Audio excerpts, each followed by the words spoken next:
Do do do do do do. Do do do do do do. What up? This is Shan, and this is Cozy Womb Podcast. This is Ari. Say hi. Hi. Say hi, Anya. Hi. What up? Hey. It's Cozy Womb Podcast. Thank you for coming back. Thank you for listening if you're new.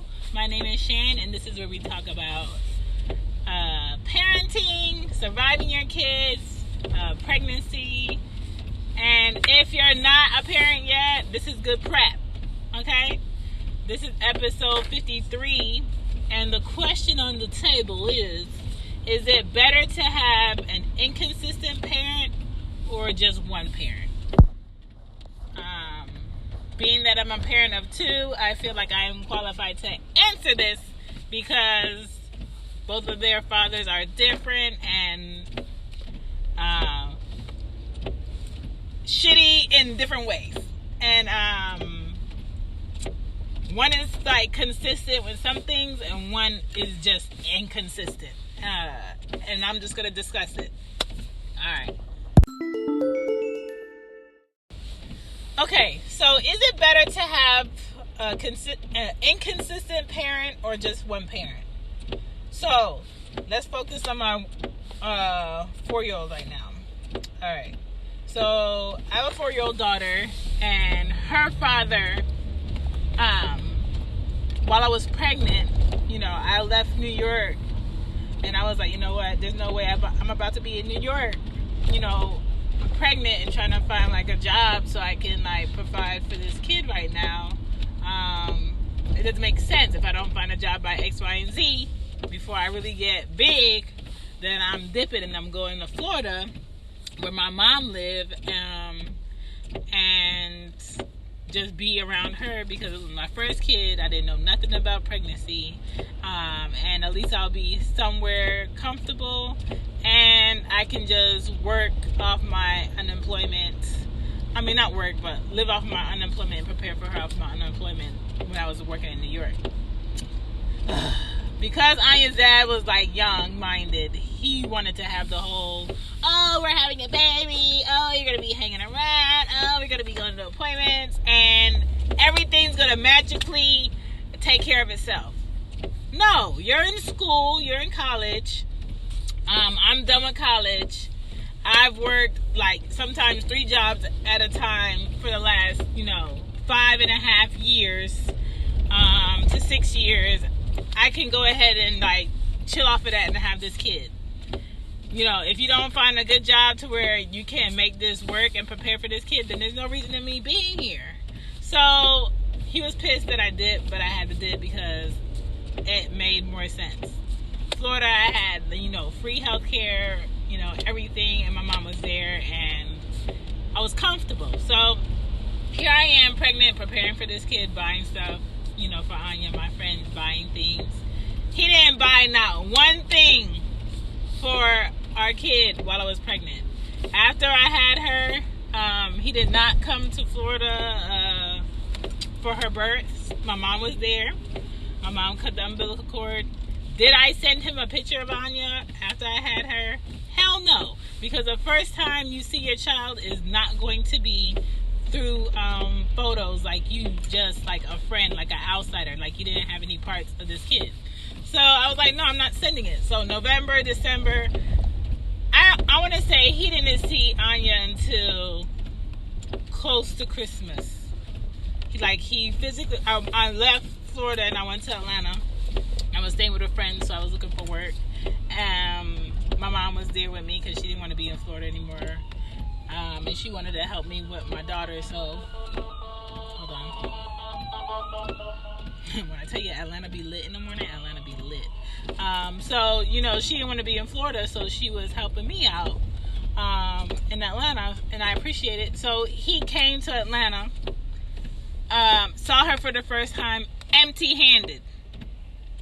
Like, this fool done came from Philly, mind you, to Atlanta, where his daughter was meeting her for the first time empty-handed with someone else.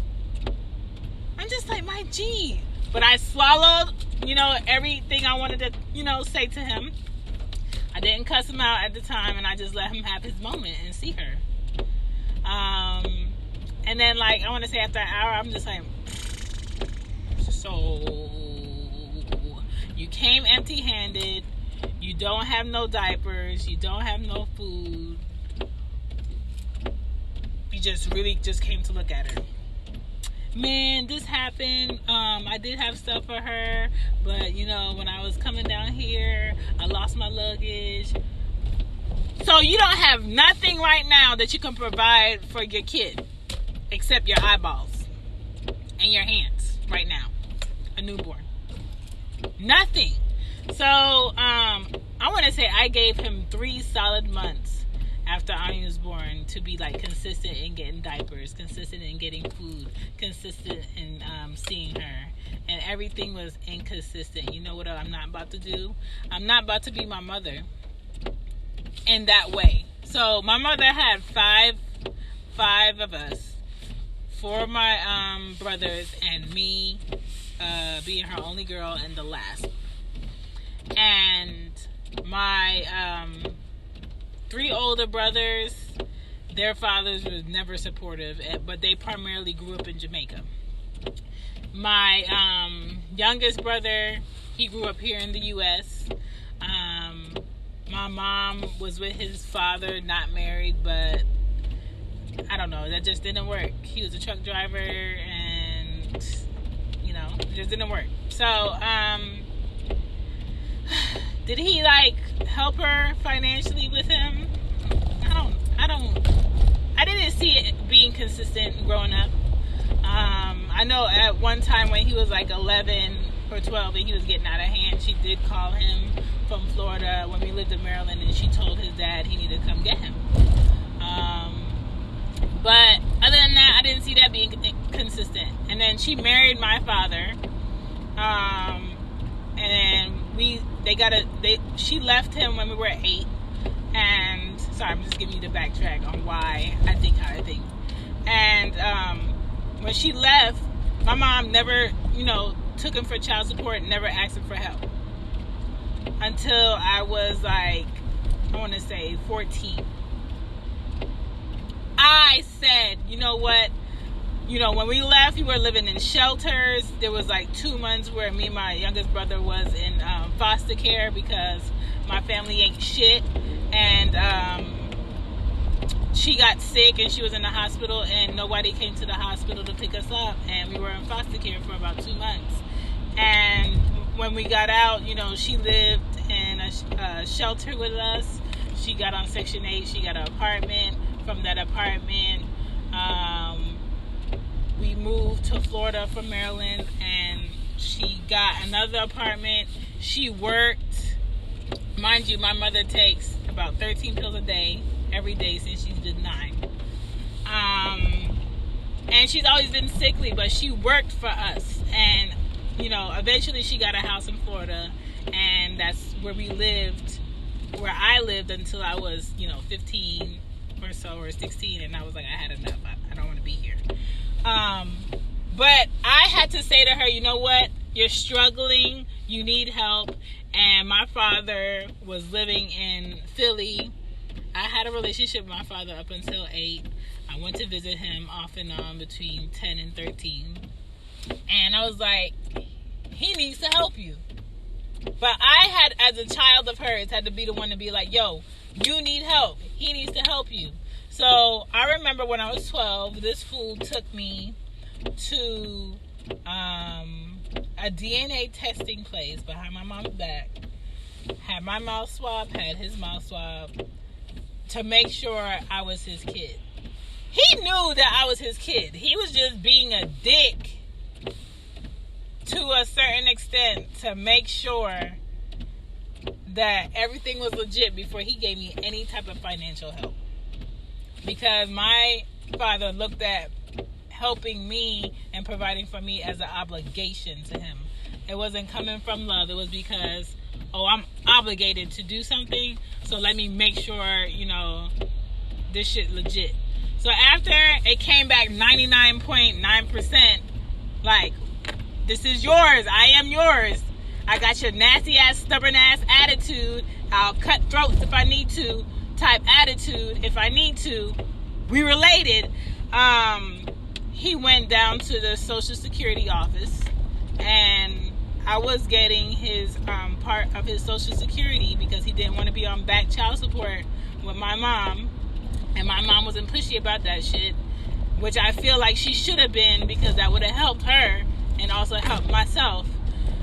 He gave me part of his Social Security until I was 18. When I was 18, that stopped.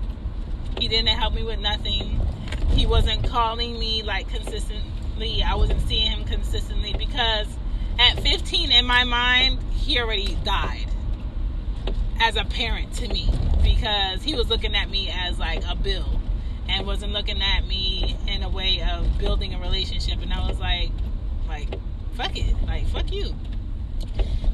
But in reality, my dad didn't pass away until I was 18. And I remember I was on my way to college, on my way to class, and my aunt told me, in the car, because sometimes she would drop me off in the morning, she told me, she was like, oh, your father passed away yesterday.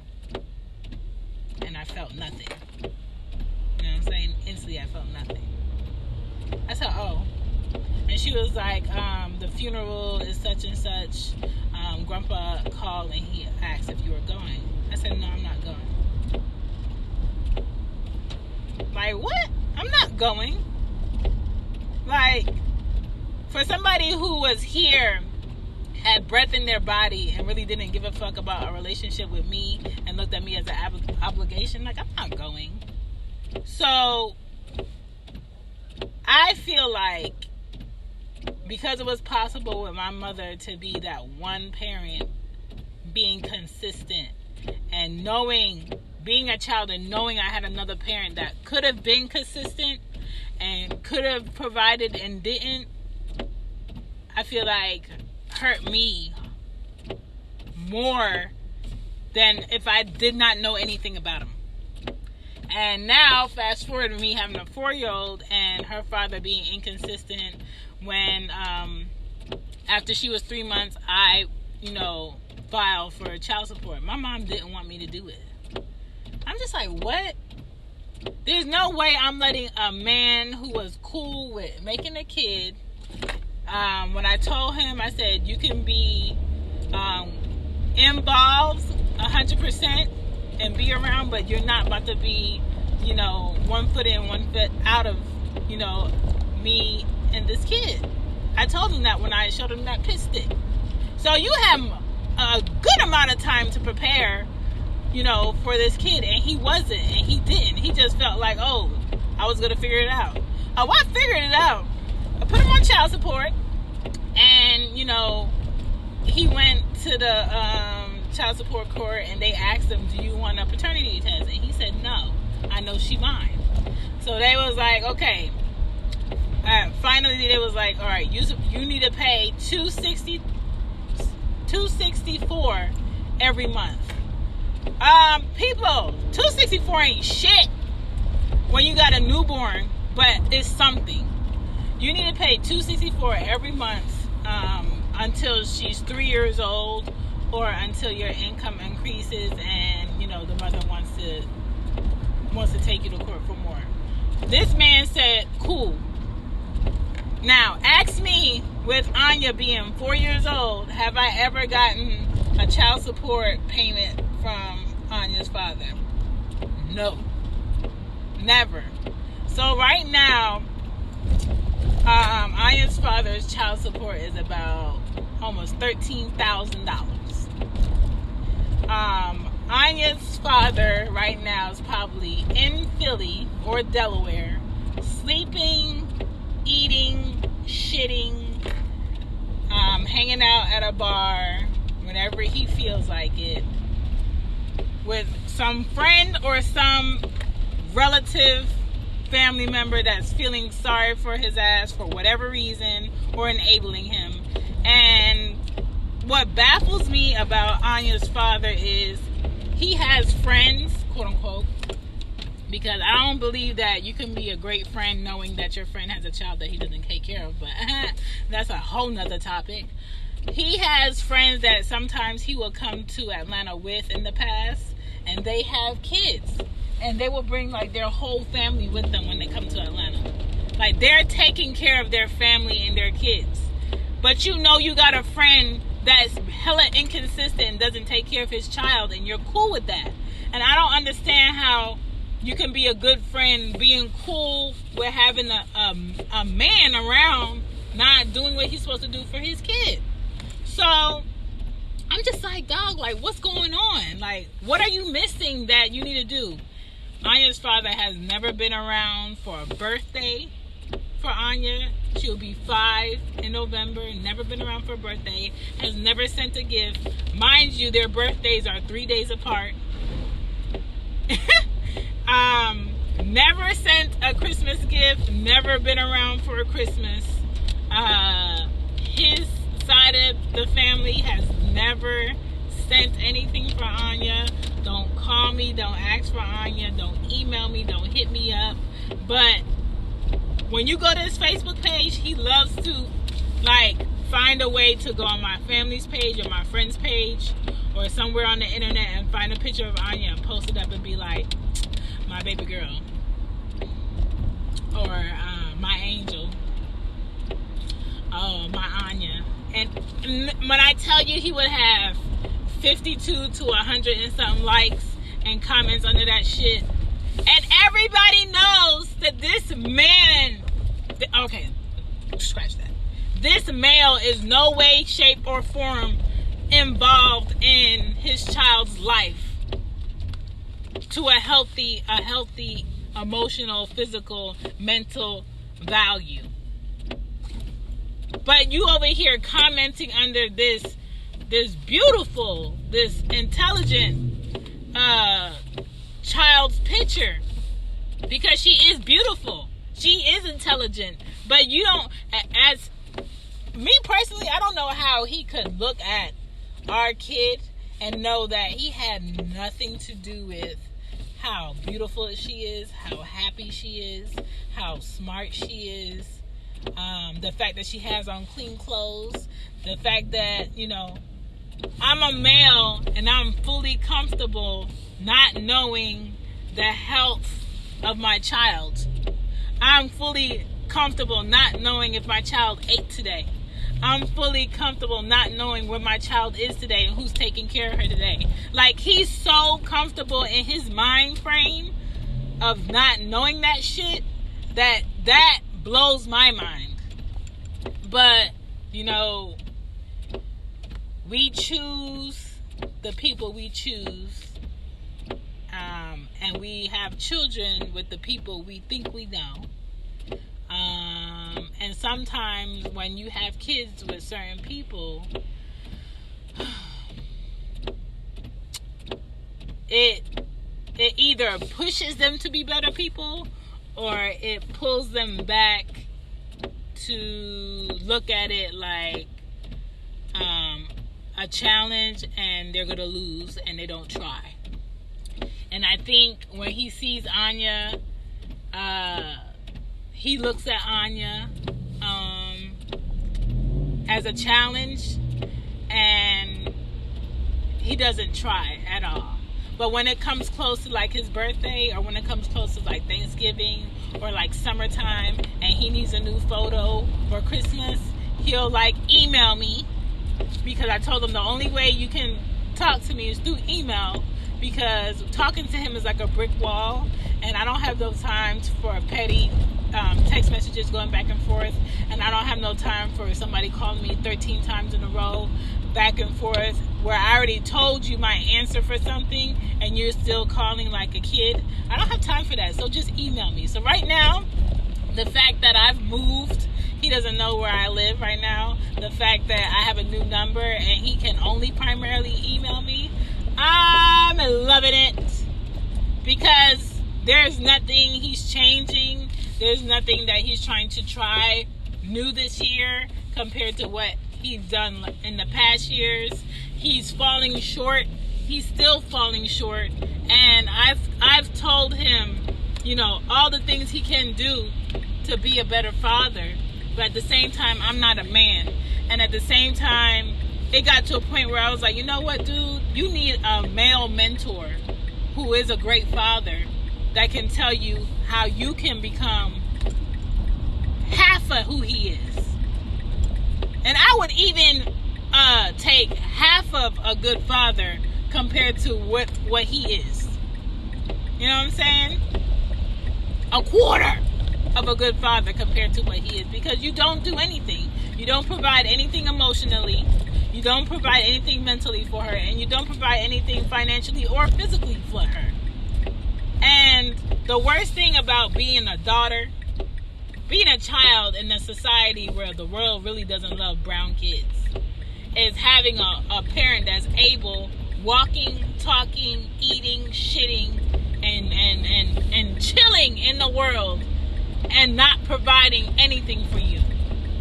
And when Anya was younger, my mom, bless her heart, when I would go to work, would let him come by my house and look at Anya, take pictures of Anya, and dip on Anya.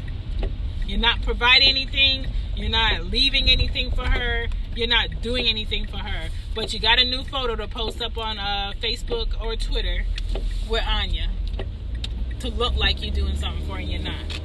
And I hate that shit. And I don't know how many times I would have to tell my mom till I'm blue in the face. The more you enable him to continue to do this shit, the more that he's thinking it's an okay thing to do.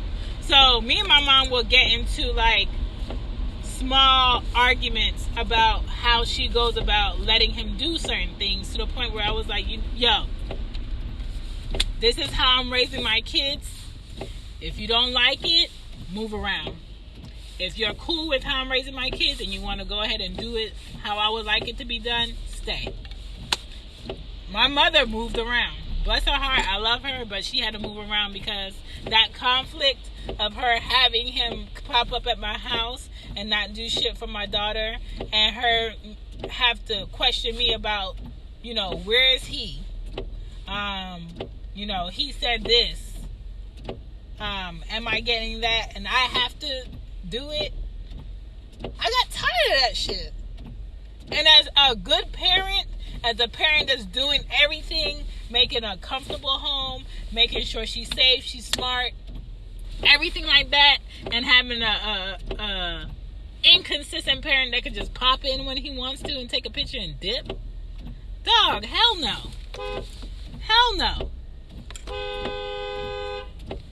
Like, come on. So I'm just like, dog, no, that's not gonna work. This doesn't work for me. So, hell no. Having an inconsistent parent over having one parent, I take the one parent all day, being that at a certain time in my life, I had both parents there. And having both parents around and seeing how one parent may talk to the other parent in a demeaning way, how one parent would, be married and after church, drop my mother off and go play lottery, and on his way to playing lottery, pick up other women's numbers while he got, me and my brother in the back seat and not care. I remember that. I'd rather not be around that. And I don't want my daughters to be around that. So let's move on to my 1-year-old. So, my 1-year-old, her father I've known for 14 years. We've had an off and on relationship for the last 14 years. The 2 first years that we met, when I was 18, and he was 26? 25, 26. I felt like it was like me on my side committed in a relationship with him for 2 years, until I found out that this fool was still with his child's mother from Milwaukee, and she was living in Milwaukee, and she eventually moved to Atlanta, and just shit wasn't adding up. And I busted his bubble with her on the phone. I told her one New Year's, I said, he went out. I said, she called me up, and I was like, this is what's been happening. I've been at his mom's house for weeks. I've been at his cousin's house. We've gone out. My family knows him. My nephew calls him uncle. He comes over here sometimes when I'm not at work. Like, it was that type shit. Like, and I told her, this is what you do. When he come home, ask him all these questions. And call me, put the phone down so I can hear what he says. She did the shit. He had no idea I was on the phone. This fool lied about things he didn't have to lie about. Next day, my G, he called me and he was like, hey, you want to go to Little 5 Points? I want to pick up some sneakers from Wish. I was like, so you just comfortable today? He's like, yeah, what's up? I said, oh, so nobody bust your bubble last night? And so I went over all the lies that he was saying on the phone that I heard the night before. He was like, oh, so y'all trying to play me. So y'all trying to play me. No, you played yourself. Like, in my head, during those 2 years, some things wasn't adding up. But at the same time, because I was so comfortable in spending weeks at a time, at night, during the day, sometimes when he's not there at his mom's house, sometimes, you know, we will be going out with his cousin, and at his cousin's house, I'm just like, dog, sometimes when he does things, it's questionable, but I don't know. So he didn't care. And when I tell you after that, he was like, oh, okay, I see how y'all play me. No, you played yourself. Like, I was nothing but honest to you.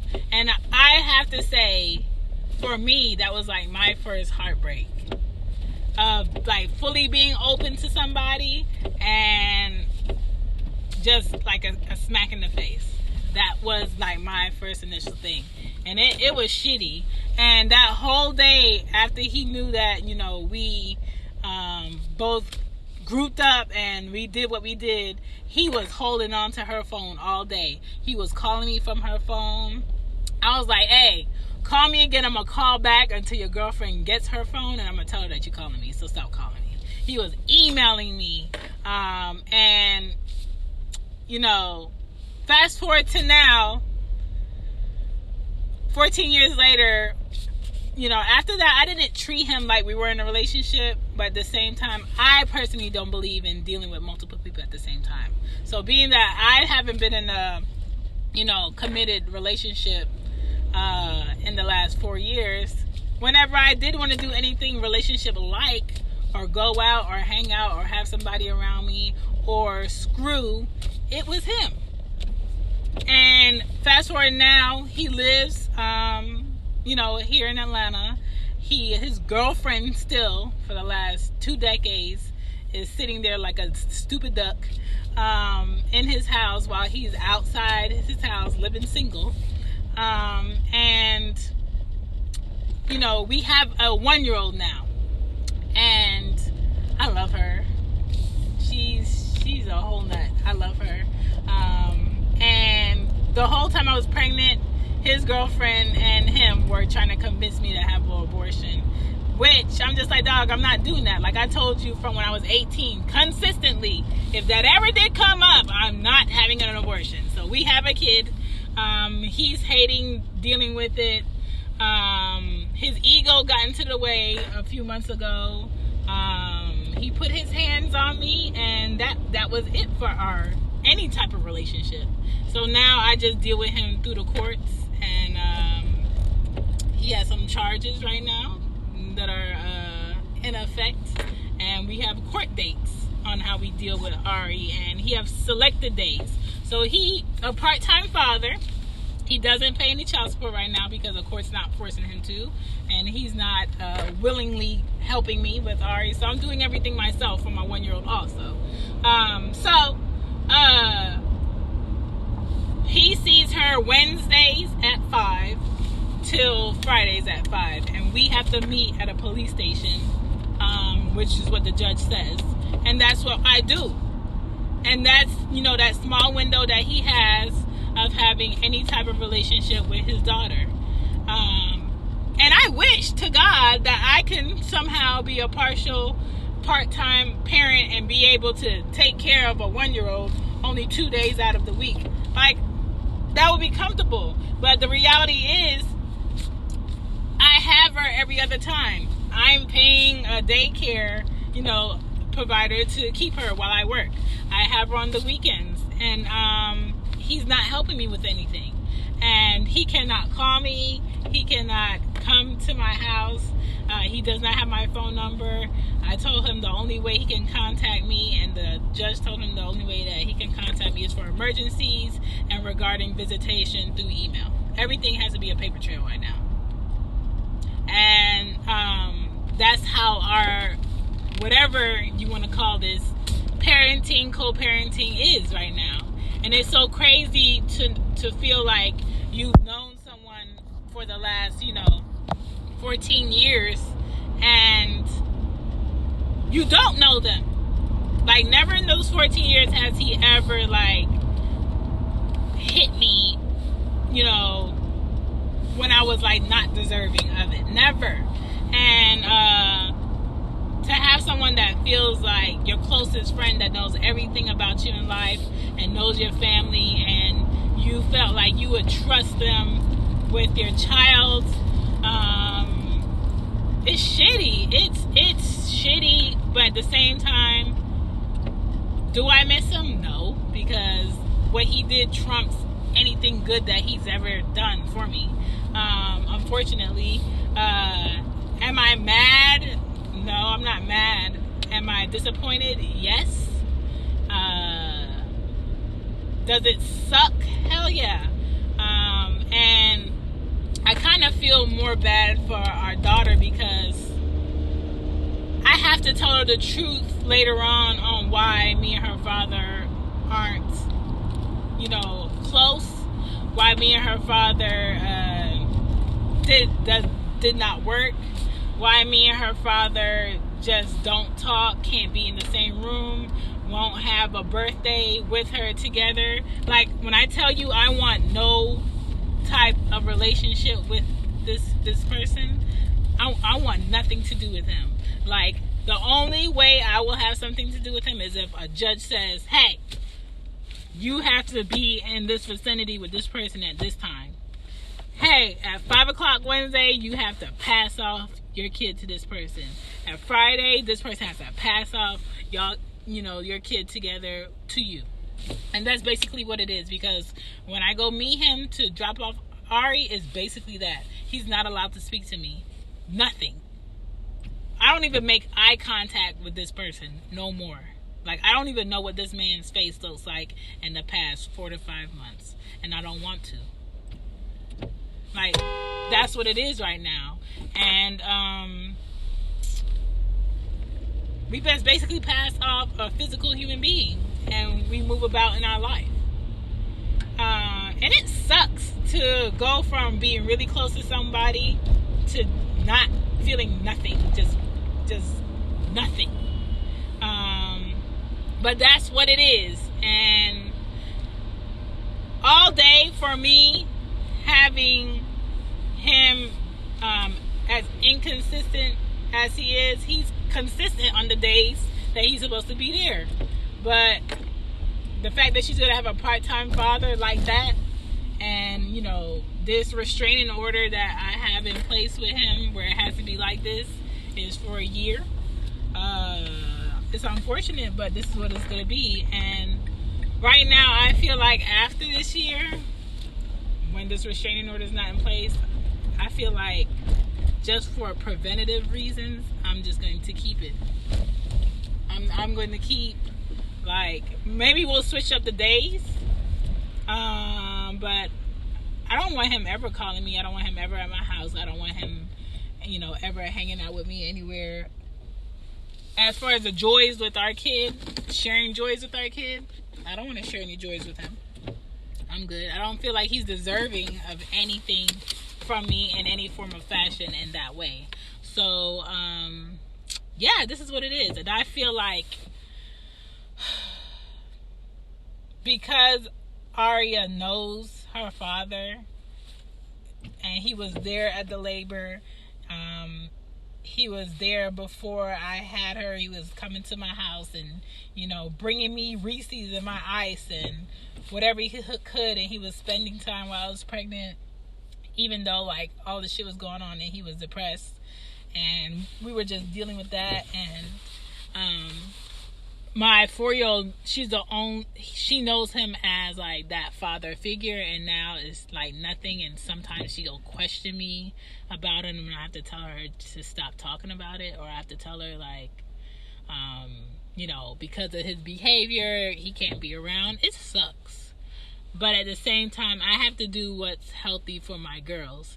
And I don't ever want my girls to see me around any male that thinks it's okay to put his hands on a woman, because that's going to be an example for them. And don't bring no male around me that thinks that it's okay, because listen, we gotta go at it. And I just want my girls to be healthy. And the one thing that I push in my house is honesty, and I don't hide nothing from them. I know some things a child shouldn't know, but sometimes, depending on the situation, a child has to be aware of certain people and certain things. So, I let them know certain things, and I talk to them. And for my 1-year-old's dad, as inconsistent as it is, where he only sees her 2 days out of the week, I feel like she needs that, and she's happy when she sees him. And when he pulls up, she's jumping and she'll run to him, and I don't want to take that away from her.